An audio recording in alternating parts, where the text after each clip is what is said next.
Hello friends, last video में discuss किया था variation of Helmholtz function and work function with temperature and volume.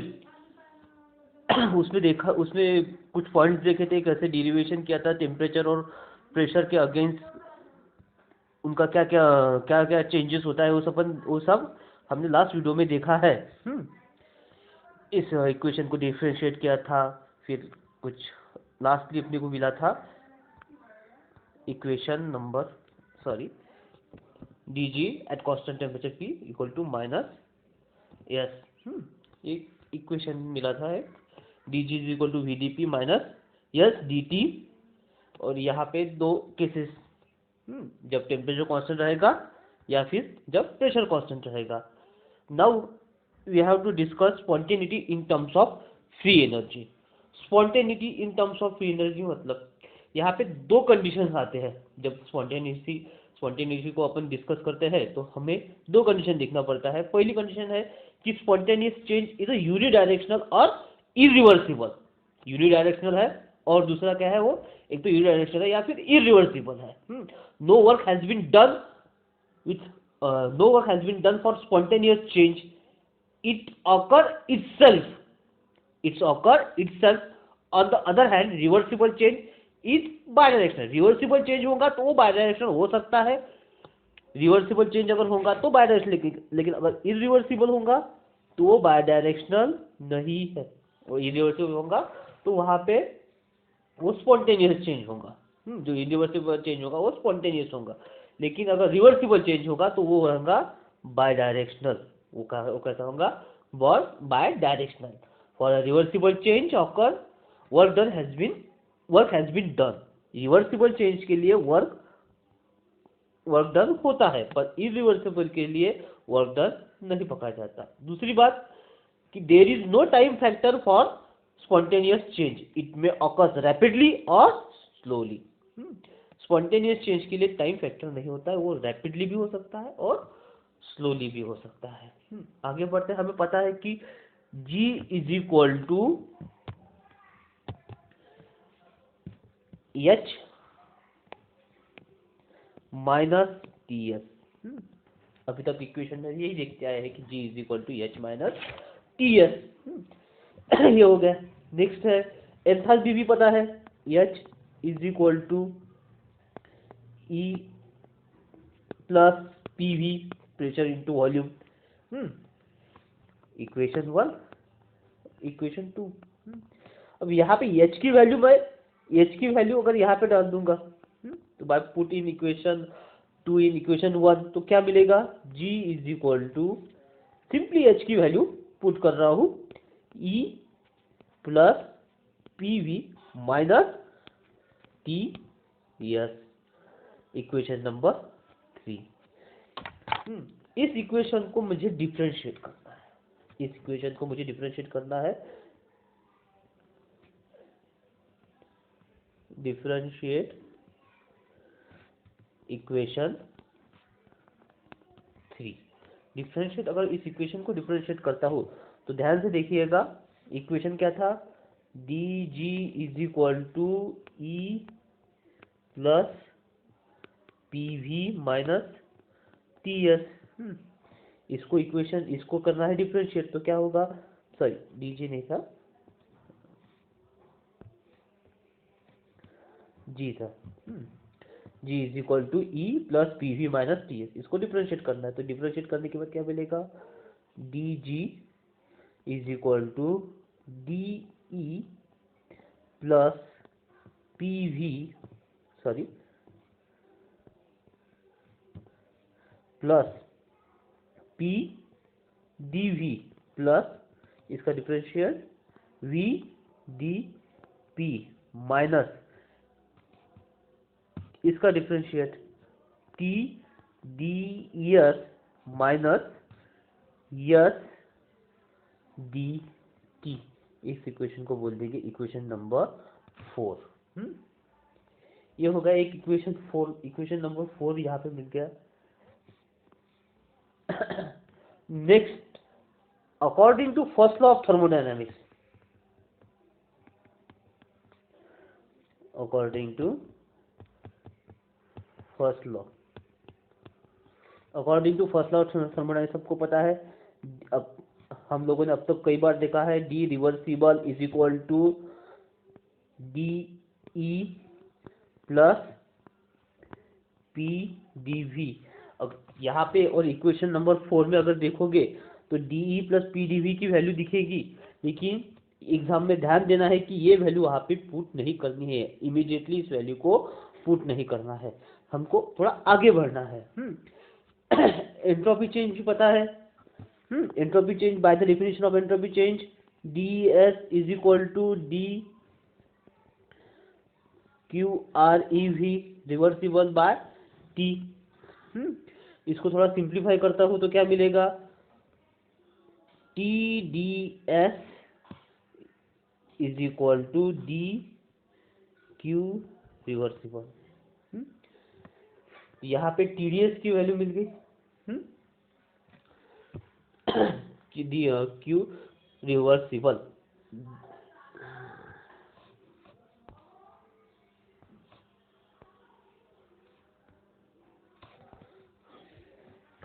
Therefore, TDS is equal to DE plus PDV। TDS is equal to DE plus PDV। इस equation को बोलूंगा equation number 5। Q reversible की value पता है अपने को, Q reversible की value है DE प्लस PDV। और यहाँ से TDS की वैल्यू मिल गई, TDS इज इक्वल टू फिर DE प्लस PDLV। अब इस इक्वेशन को यहाँ पे जो मिल गई TDS की वैल्यू, उसको पुट करेंगे इक्वेशन 4 में, मतलब equation 5 put in equation 4। This equation 5 put in equation 4। अब इक्वेशन 4 आपको पता होगा, dg is equal to DE plus PDV plus VDP minus TDS। यहाँ पे अपने को TDS की वैल्यू मिल गई, यहीं पे अपने को TDS की वैल्यू पुट करनी है।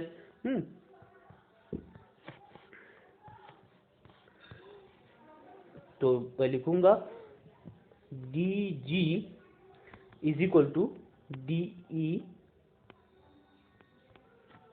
Plus PDV plus VDP minus TDS की वैल्यू थी माइनस, तो माइनस साइन यहाँ पे, तो इसको भी माइनस साइन लगेगा, DE माइनस PDV, और लास्टली था यस माइनस यस DT। यहाँ पे देखोगे तो plus DE minus DE get cancel, plus PDV minus PDV get cancel, so we get DG is equal to VDP minus SDT, call this equation number 6। ये हो गया यहाँ पे। At constant pressure and constant temperature, it means when your DT and DP is equal to 0। At constant temperature and constant pressure, DG की value क्या आएगी, DG की भी वैल्यू आएगी, DG की वैल्यू आएगी 0 और यू में से less than 0। This equation represents that if in a chemical change in a free energy is negative, that is less than 0, the reaction will be spontaneous। इससे क्या बोल सकते हैं, the reaction will be spontaneous। अभी अपने को पता है कि dg is equal to VDP minus SDT, equation number 6। अभी अगर मैं कांस्टेंट प्रेशर अप्लाई करता हूँ, कांस्टेंट प्रेशर, जब प्रेशर में कोई चेंज नहीं होगा, वहां पे क्या होता है, at constant pressure that is dP is equal to 0, dP is equal to 0 होता है। तो इक्वेशन क्या हो जाएगा, D G is equal to minus S D T, D G equal to minus S D T. इस equation को बोलेंगे equation number 7। Free energy change is equal to minus S D T. यहाँ पे मैं initial state and final state अगर compare करता हूँ, if G1 and G2 are the free energy of the system at initial and final state. If hello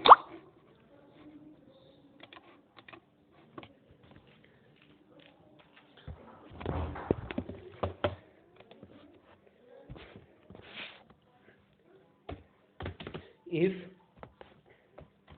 G1 and G2 are free energy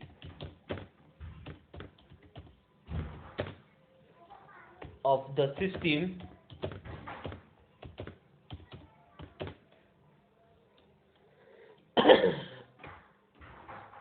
in its initial and final state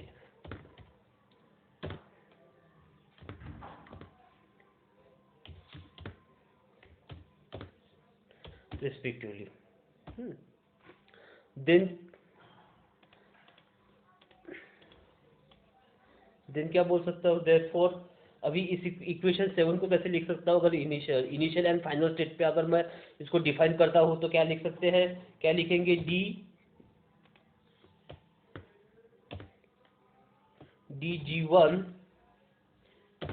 equal to minus S one D T. इस equation को बोल देंगे equation number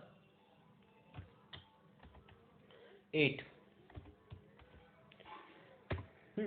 ये हो गया initial state के लिए। और फाइनल स्टेट के लिए D G two sorry capital G, D G two is equal to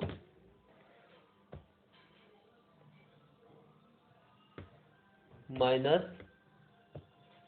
yes two, sorry यहाँ पे यस वन लिखना रहेगा,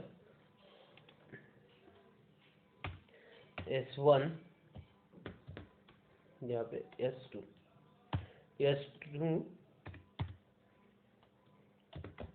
dt। ये हो गया equation number 9।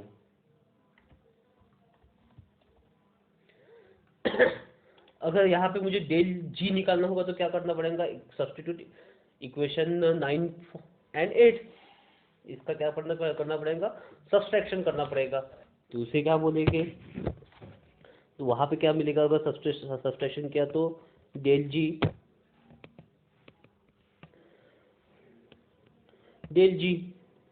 Is equal to minus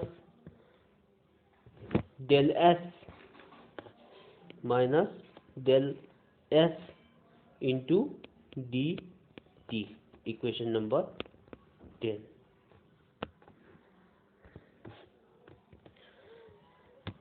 Therefore,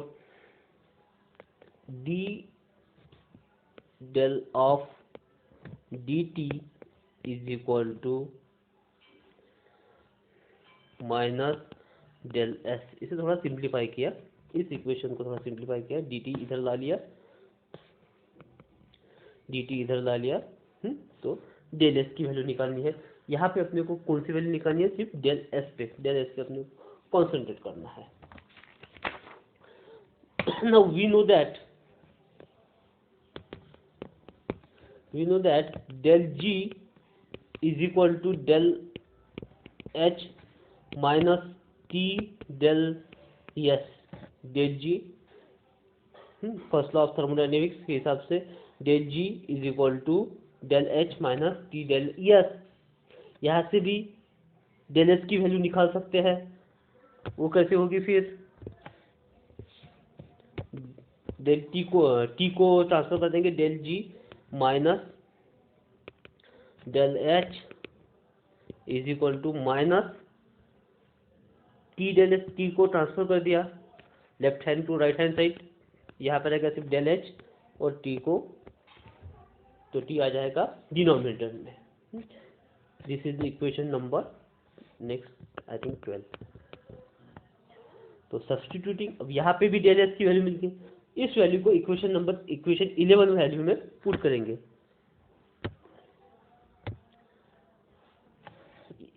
equation 11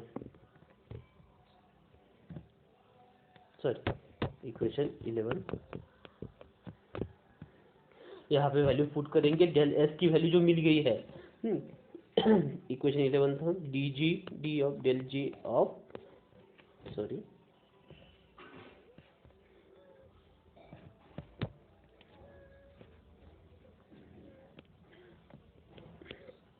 ये सब कहाँ हो रहा है, कांस्टेंट प्रेशर पे।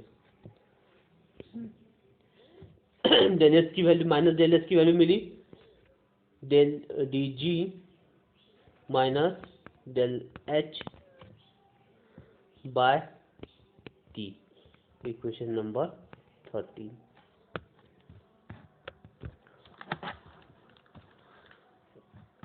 थोड़ा रीअरेंज किया इक्वेशन को, तो क्या मिलेगा, डेल जी की वैल्यू क्या मिल जाएगी, डेल जी की वैल्यू एच, जो यहाँ पे जो एच है, ये टी यहाँ पे डिनोमिनेटर में है, इसे यहाँ इसको यहाँ ले जाएंगे तो ये जाएगा न्यूमरेटर में, एच निगेटिव साइन है यहाँ पे आएगा तो हो जाएगा पॉजिटिव, तो उसे क्या कैसा लिखेंगे, del G is equal to del H plus T into D del G by D T at constant pressure P.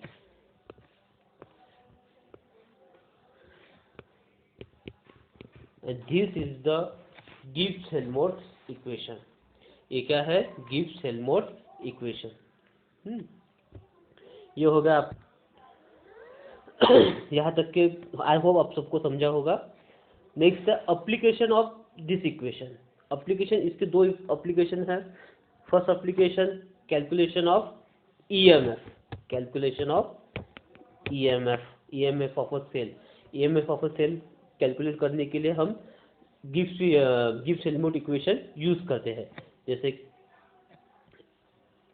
पता होगा आपको 12th में, minus del G is equal to N E F. यहाँ पे N means number of electron loss और gain, E means EMF of the reversible cell and F is Faraday of the electricity. So यहाँ से इस सब की value, अगर del G की वैल्यू हेल्महोल्ट्ज इक्वेशन में पुट करते हैं तो हमें मिलता है del H plus T del G by T, Helmholtz equation. Helmholtz equation यहाँ पे इसकी वैल्यू पुट की तो नेक्स्ट मिलेगा E F is equal to del H minus N F T D E by D T P. ये हो गया पहला एप्लीकेशन। नेक्स्ट एप्लीकेशन, उसका और एक एप्लीकेशन है, वो है if calculation of entropy changes. Calculation of entropy changes. Gibbs equation can be also be used for calculation of entropy change. Calculation of entropy change and it's also used if the standard potential of electrode is known at 2 or more temperature.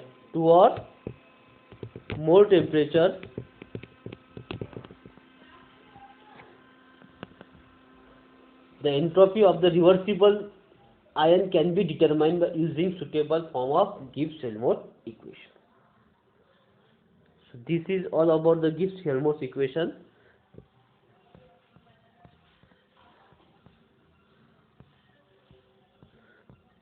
यहाँ आज 2 point हो गए हैं, spontaneity in terms of free energy and Gibbs Helmholtz equation. Next part next video में देखेंगे।